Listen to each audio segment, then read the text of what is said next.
Yeah.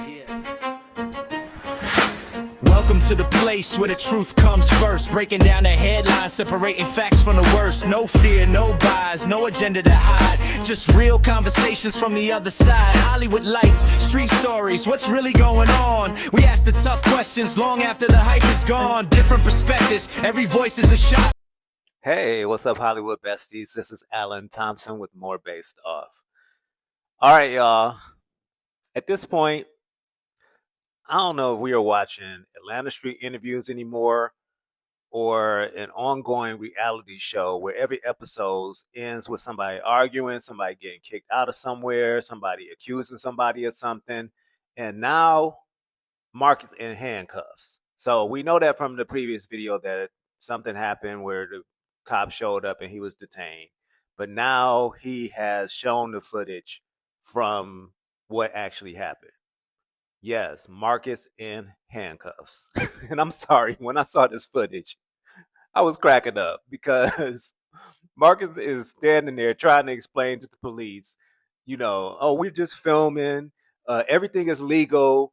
Everything is in order. He's just doing all this talking as Marcus does because, that boy does not know how to shut up.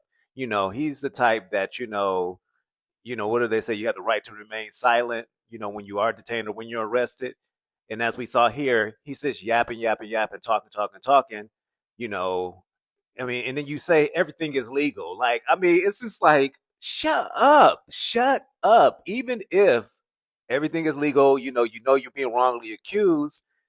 Hello, you have the right to remain silent. Anybody that has any wisdom knows that's the thing you do until you have legal representation, somebody to legally represent you. Let the cops do whatever they got to do, say what they have to say.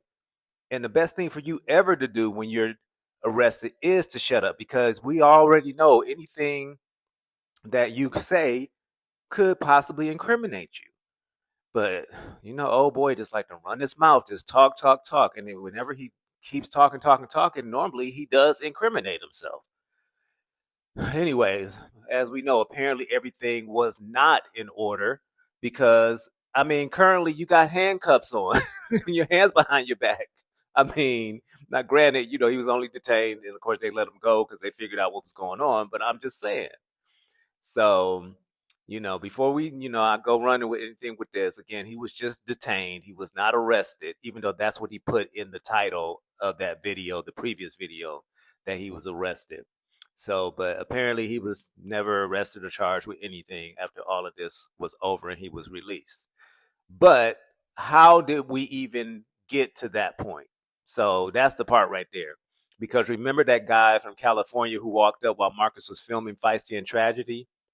So he didn't want to be on camera, but then somehow inserted himself directly in the situation anyway. And the whole thing escalated into this ridiculous confrontation.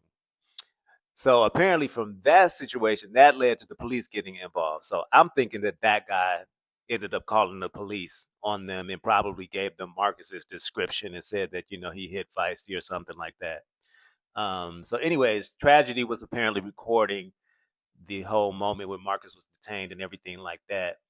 But it definitely stood out to me because I'm like, Marcus was in handcuffs. A lot of times they can detain you, but they might not even put you in handcuffs. They might just say, oh, sit in the back of the car right here, or they just, they might just question you or whatnot. But I was, kind of surprised. I'm like, dang, they put Marcus in handcuffs, and then you think of, why Marcus and not Tragedy? You know what I'm saying? But again, I'm thinking that guy obviously called and gave them Marcus's description, or who knows who called? Who really knows? It might not have been that guy. It could have just been somebody that knows of Marcus and saw him, and a lot. Let's be real. Marcus has a lot of haters, and they could have called on him. So we don't exactly know what the police were told before they arrived. We did hear them say that something about a blonde-haired black woman being struck. So, anyways. But Feisty did confirm to the officer that nobody hit her. And again, Marcus was ultimately released. So Marcus got off this time. I'm just saying. But the warning signs are all around. So, but yeah, at the end of the day, in this instance, I mean, he didn't do anything. So, but my point is, look at the environment. Look at how many situations keep escalating around this man.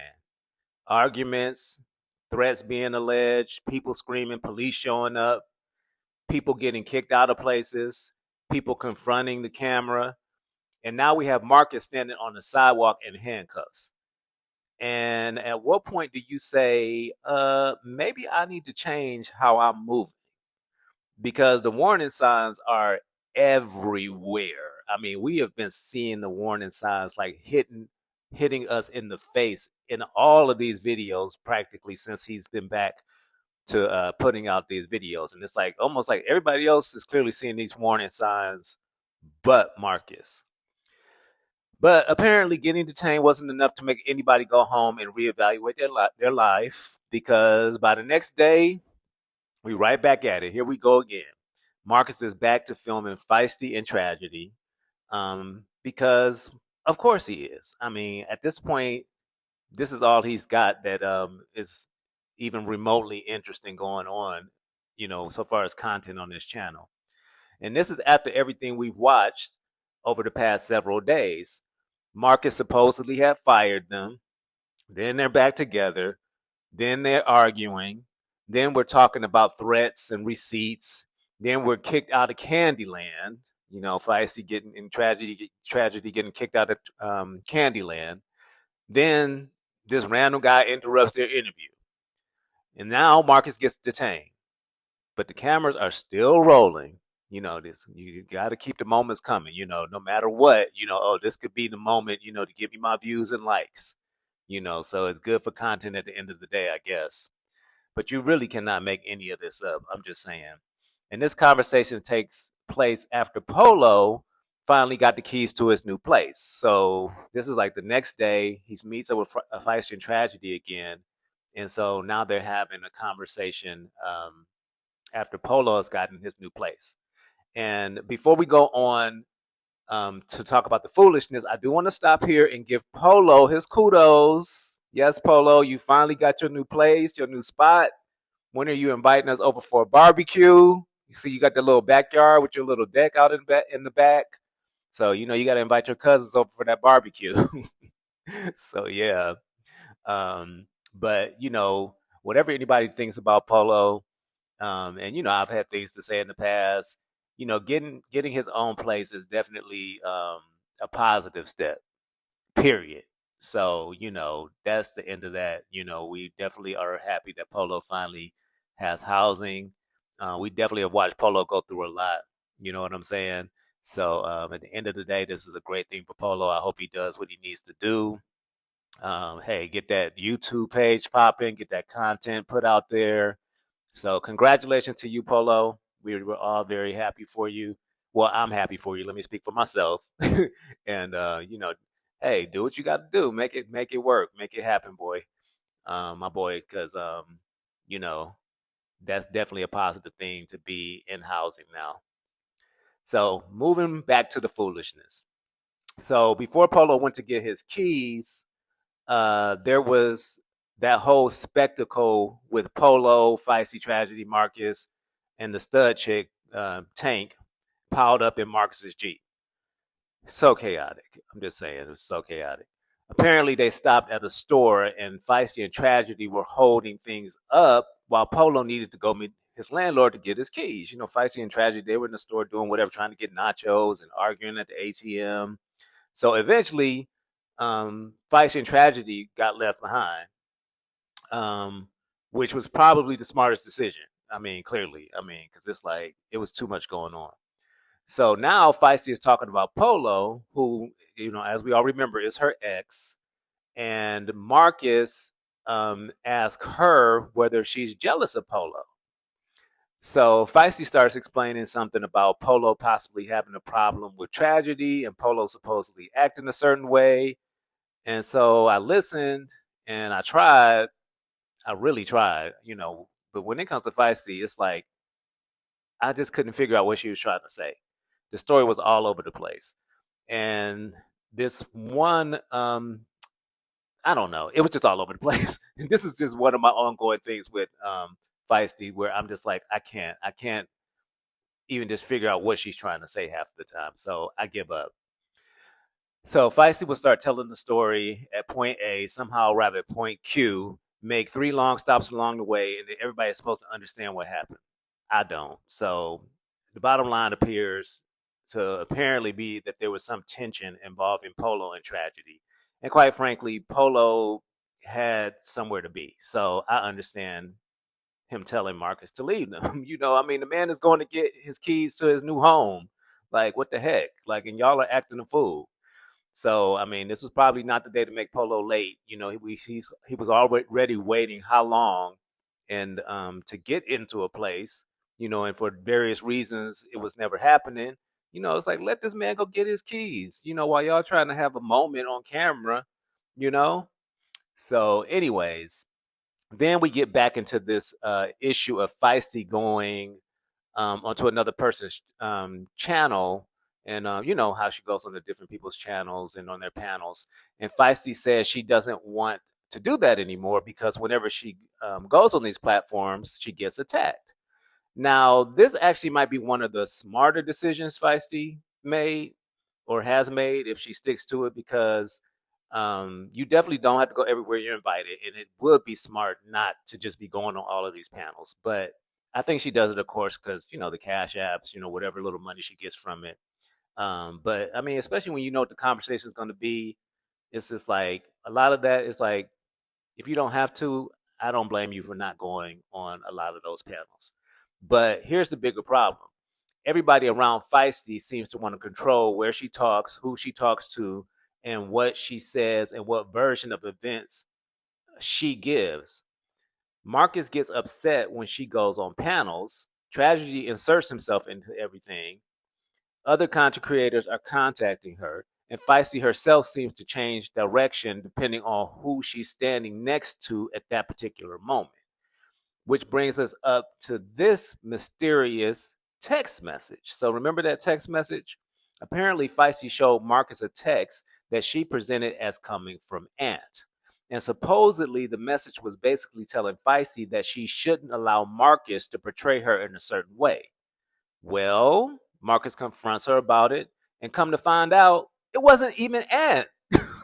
Like, what in the world? It was some random content creator. So I knew in the moment when Marcus supposedly called Ant, I was like, the person wasn't Ant. Clearly, like you could hear that wasn't Ant. Like it was like a completely different sounding voice. I'm like, Feisty, how do we get from some content creator sent me this message to apparently making Marcus think this came from Ant? I'm just like, what in the world? Those are two very different things. And this is exactly why nobody can keep track of anything happening in this story. Every time you think you understand what happened, somebody adds another detail that completely changes the story. Then Marcus starts talking about Roxbox. So she's another fellow content creator reaction channel who does, reaction and commentary about Marcus and Atlanta Street interviews. And this is where Marcus' ego enters the chat. I mean, when doesn't it enter? Marcus starts talking about her, saying he knows she doesn't have a man. Okay. Then he says he can pretty much guarantee that at some point she probably was in his inbox telling him how attractive he was. Marcus, please. You are the king of delusion. I mean, you really, really are. Why does every woman who criticizes Marcus secretly have to want Marcus?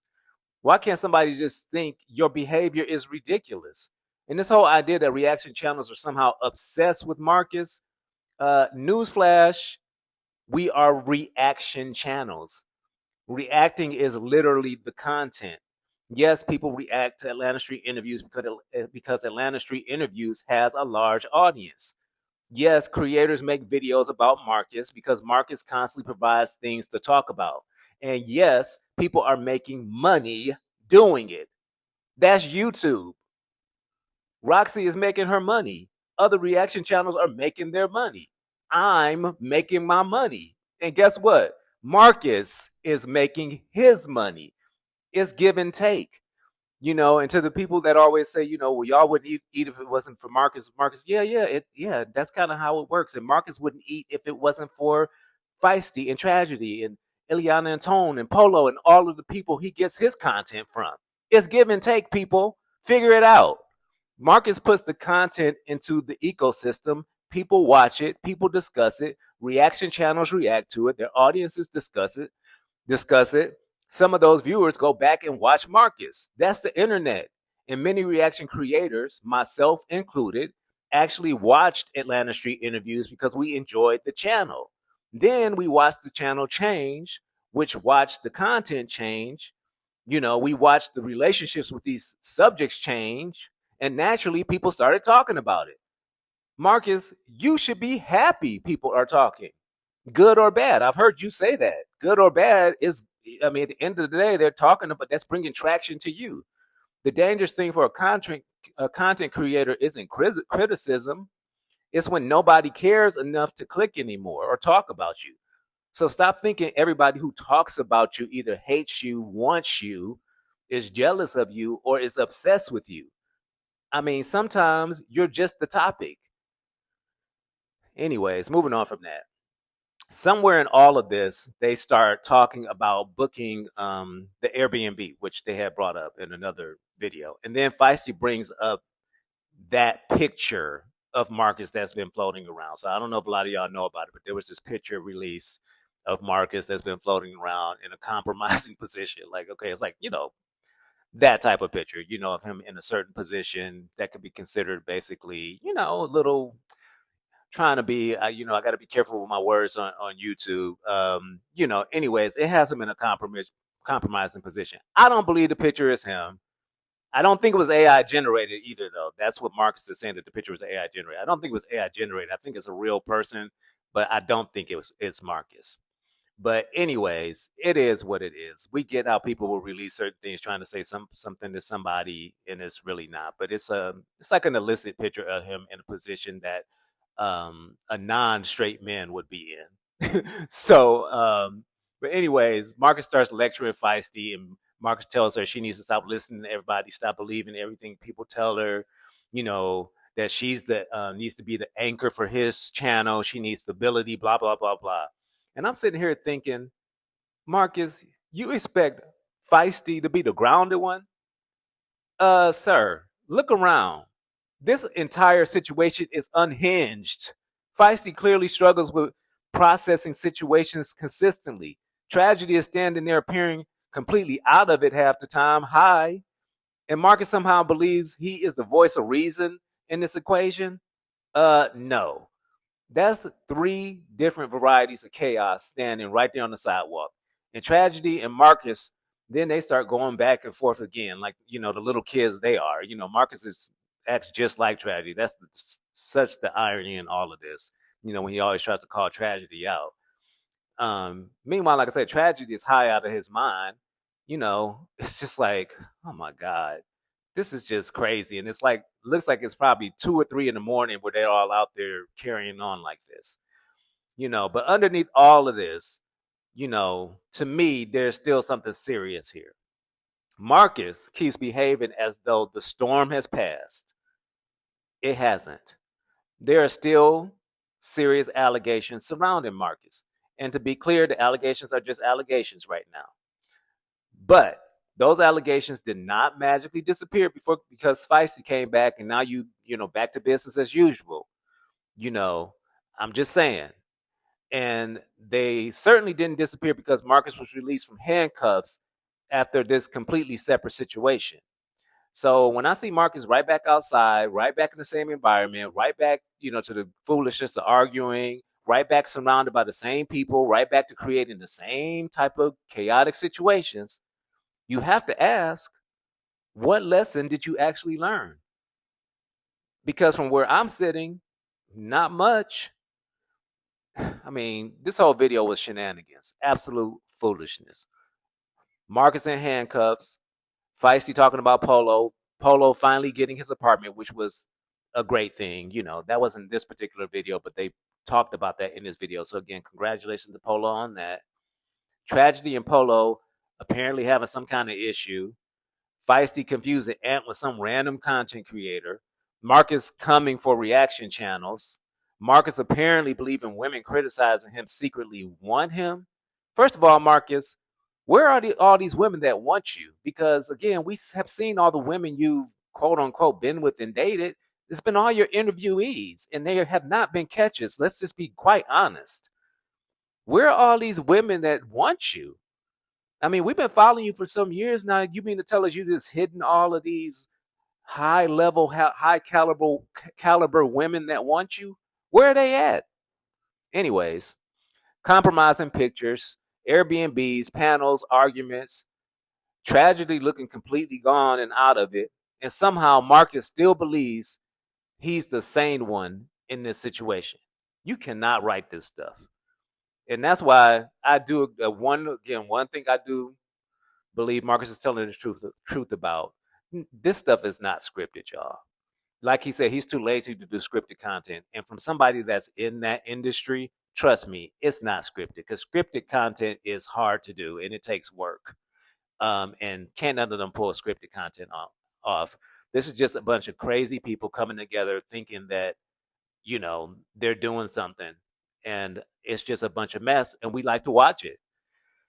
But anyways, at the end of the day, there are bigger warnings. And if Marcus continues ignoring these warnings, eventually life has a way of teaching the lesson in a way you cannot ignore. I'm just saying, getting put in handcuffs, even temporarily, after another chaotic confrontation surrounding your content, I might take that as a sign to reevaluate some things. But who knows if he will or not. They'll probably be back outside filming before I even finish editing this video. It's probably going to be another video drop that I'm going to have to make another reaction to. But, when they are, you already know. We'll be watching. Anyways, let's get in those comments. Let's talk about it. Like, subscribe, share this video, turn on those notifications. This is Alan Thompson with More Based Off. I'll be back with you guys with another one soon.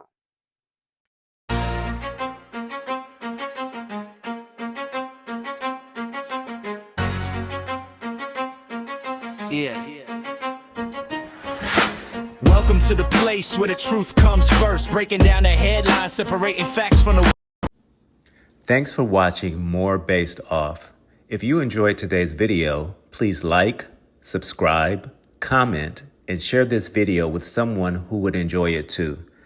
Your support helps to grow the channel. If you'd like to support the channel even further, my Cash App is on the screen. Thanks for watching, and I'll see you in the next one.